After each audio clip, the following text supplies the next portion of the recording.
जबत है चोरारे चालाण हेउथिबा कइंछ।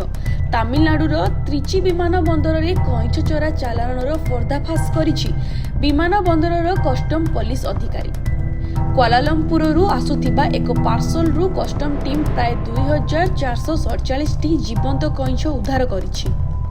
एही कइंछ को क्वालालंपुररू भारत को चोरा चालाण करा जाउथिला। एही कइंछ मानकु किए आनिथिला एवं त्रिची विमान बंदररू सेमानंकु केउठाकु नियाजिबो ताहा जानिबाकु कस्टम टीम एवं पुलिस चेष्टा करिसंती। कस्टम अधिकारीଙ୍କ कहिबा अनुसारे कुलालंपुररू त्रिची विमान बंदरकु एक विमान रे कइंछ चोरा चालाण हेउतिबा खबर मिलिथिला।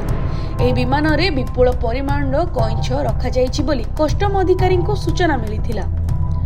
सूचना मिलिबा मात्रे कस्टम टीम विमान अवतरण करिबा मात्रे तदंत आरंभ करिथिला। एही समय चॉकलेट रो किछि संदेहजनक बॉक्स देखिबाकू मिलिबा परे टीम सेगुडीकू खोलिथिला। एही सब बॉक्स कइंछ रे भर्ती होइथिला। तेबे चॉकलेट बॉक्स रे चोरा चालाणर प्रथम घटना होई नथिबा बेले प्रथम थर पई चॉकलेट बॉक्स रे कइंछ चोरा चालाण घटना सामना को आसीछि।